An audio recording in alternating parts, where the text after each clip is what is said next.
السلام علیکم۔ جب ایک انسان اپنی آخری سانس لیتا ہے تو اس کا جانا پہچانا دنیا کا سفر ختم ہو جاتا ہے، لیکن اس کی منزل یہاں ختم نہیں ہوتی بلکہ ایک نئی دنیا میں شروع ہوتی ہے جسے برزخ کہتے ہیں۔ برزخ ایک عربی لفظ ہے جس کا مطلب ہے رکاوٹ، پردہ یا دو چیزوں کے درمیان ایک حد۔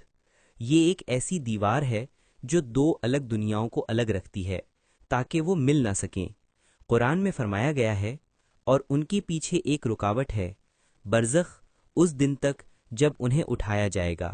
سورہ المومنون 2300۔ قرآن میں لفظ برزخ مختلف مواقع پر آیا ہے، دونوں معنوں میں۔ ظاہری معنی، پانیوں کے درمیان رکاوٹ، اس نے دو سمندروں کو ملا دیا، ملتے ہوئے ان کے درمیان ایک رکاوٹ ہے، برزخ، جسے وہ پار نہیں کرتے۔ سورہ رحمان 55:19-20، سورہ الفرقان 25:53۔ یہاں برزخ سے مراد ہے میٹھے اور کھارے پانی کے درمیان ایک فزیکل رکاوٹ۔ مجازی معنی، زندگی اور آخرت کے درمیان رکاوٹ۔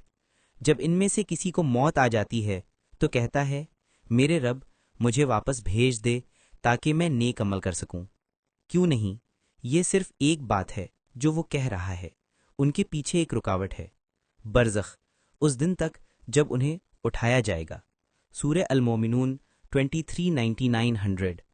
برزخ زندگی اور آخرت کے درمیان ایک ایسی دنیا ہے جو آنکھوں سے چھپی ہے مگر حقیقت ہے۔ ہر روح یہاں قیامت کے دن تک انتظار کرتی ہے۔ مومن کے لیے یہ سکون کا مقام ہوتا ہے، اس کی قبر روشن اور وسیع ہو جاتی ہے اور جنت کی خوشبو اس تک پہنچتی ہے۔ کافر یا گناہگار کے لیے یہ اندھیرا اور ندامت کا مقام ہوتا ہے، اس کے لیے جہنم کا دروازہ کھل جاتا ہے اور گرمی اور ہوا اسے گھیر لیتی ہے۔ رسول اللہ صلی اللہ علیہ وسلم نے فرمایا، قبر آخرت کا پہلا منزل ہے، جو اس سے بچ گیا اس کے لیے آگے سب آسان ہے، اور جو اس میں نہ بچا تو اس کے لیے آگے سب مشکل ہے۔ ابن ماجہ 4267 حسن۔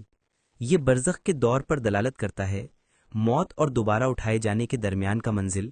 رسول اللہ صلی اللہ علیہ وسلم نے یہ بھی فرمایا، جب مومن کو اس کی قبر میں رکھا جاتا ہے تو جنت کا ایک دروازہ اس کے لیے کھول دیا جاتا ہے اور جنت کی خوشبو اس تک پہنچتی ہے۔ مسند احمد، ابو داؤد، صحیح۔ اور کافر کے لیے جہنم کا ایک دروازہ کھول دیا جاتا ہے اور اس کی گرمی اور ہوا اس تک پہنچتی ہے۔ مسند احمد، ابن حبان، صحیح۔ ابن کثیر رحمہ اللہ فرماتے ہیں، برزخ اس دنیا اور آخرت کے درمیان ایک رکاوٹ ہے جہاں روح رہتی ہے جب تک اللہ اسے دوبارہ اٹھائے۔ وہ اور واضح کرتے ہیں کہ یہ وہ دور ہے جہاں روحیں رہتی ہیں، کچھ سکون میں، نعیم القبر، اور کچھ عذاب میں، عذاب القبر۔ مومنین کی روحیں علیین میں ہوتی ہیں، ایک بلند اور برکت والی جگہ، اور بدکار لوگوں کی روحیں سجین میں ہوتی ہیں، ایک تنگ اور اندھیری جگہ۔ اس لیے یاد رکھو کہ یہ دنیا ایک امتحان ہے، اور برزخ، قبر کے اس سکون بھرے جہاں کا سفر صرف عبادت کی شروعات ہے۔